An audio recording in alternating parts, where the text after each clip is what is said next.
Legacy was the last episode that I actually worked on from beginning to end. After the end of that shoot was when I actually left. So I remember this episode very fondly and very well. And it is one of my favorite episodes.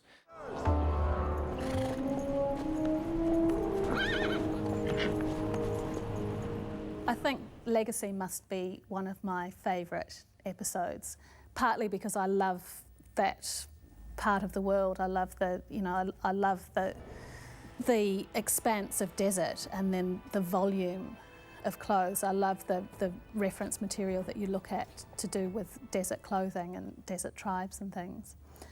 So it was a really beautiful episode to make.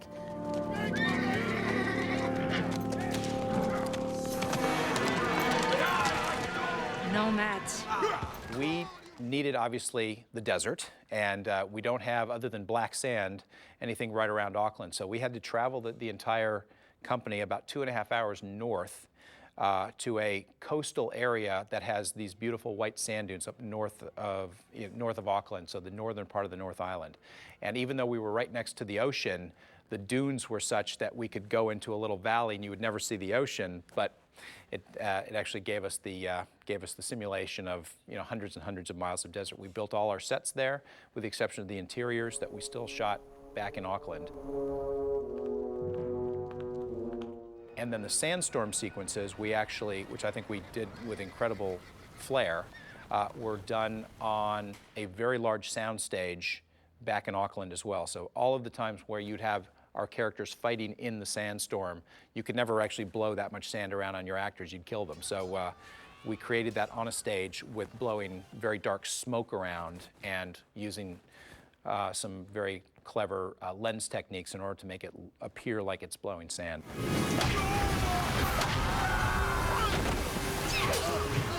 What are the recurring problems on shooting on location?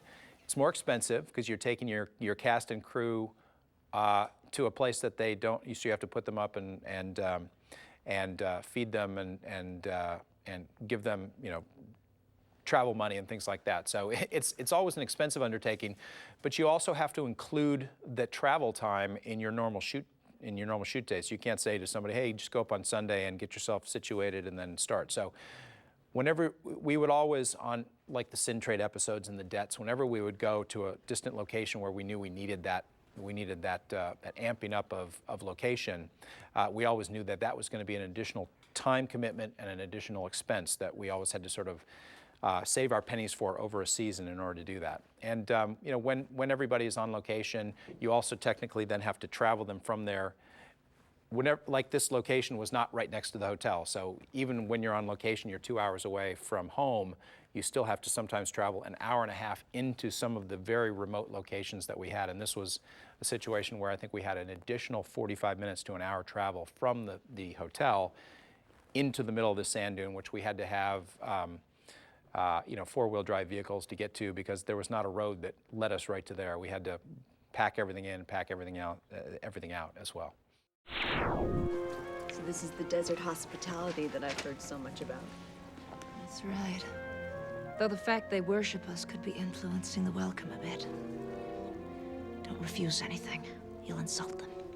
There was a lot of fabric, and there was a lot of quite intricate turban tying that had to happen. It was quite challenging for the girls on set when they had a lot of people on horses and, these turbans that are just great big long lengths of fabric that need to be tied the same way each time. But it's so effective, and when their horses are galloping along and there's billowing fabric behind, it's great. There was a mixture between movement of fabric and then these quite structured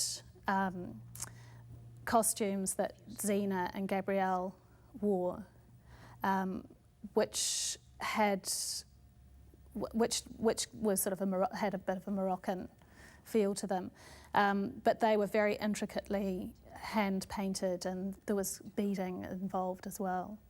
The other thing I think I like about that is the colour thing that happens. I mean, there was the white, a bunch of people who were all in white against a desert, and that is just beautiful. Different shades of white, and I like that. I like when you simplify your palette so that it becomes quite subtle, the differences in between different characters.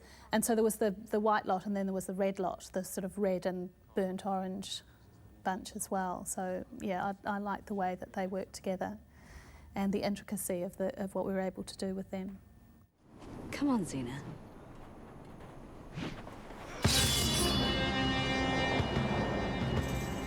Who are you to take that name? Xena, the legendary warrior princess, is long dead. We did get to bring back Alison Bruce. One of the things I really like about Legacy is all of our supporting cast are New Zealanders.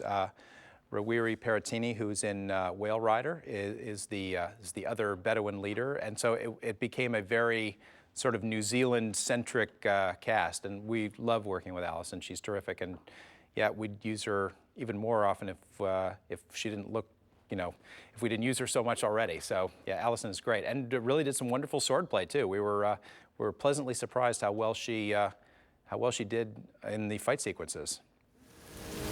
Here, take my hand. You even know where we're going. Do we ever know where we're going? The line in the script was Xena and Gabrielle wash off the sand, became a hot tub sequence. Well, it is a Renaissance production, and we figured, why not? It definitely was gratuitous, but we're proud of it, and I think it was a way to, if anybody was changing channels in the first 3 or 4 minutes of the show, to go, whoa, what am I watching here? You know, I haven't seen Xena before, but I sure would like to. A little uncalled for. All right, I'm pruning. I'm out of here. Our doubles were blurred in some cities, but both Lucy and Renee did a surprisingly ambitious run up to that point. So both of them, like I said, are goers and realize that a little bit of titillation is a good thing occasionally. Did we go too far? You know, it always is good to film something a little bit too far, and then you can pull back, because if you don't go far enough, you can never change the change the situation that way. And I think we were trying to, at this time, to be extreme and to be sexy and to be noticed, and I think it worked.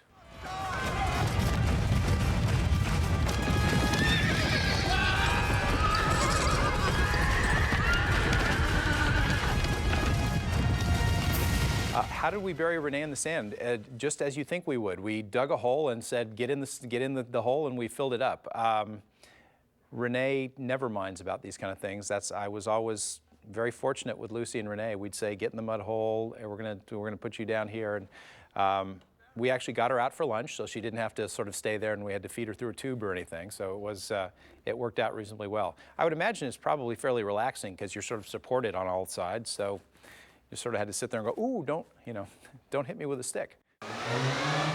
Did you tell them that? It was an accident. Let them believe the Romans did it.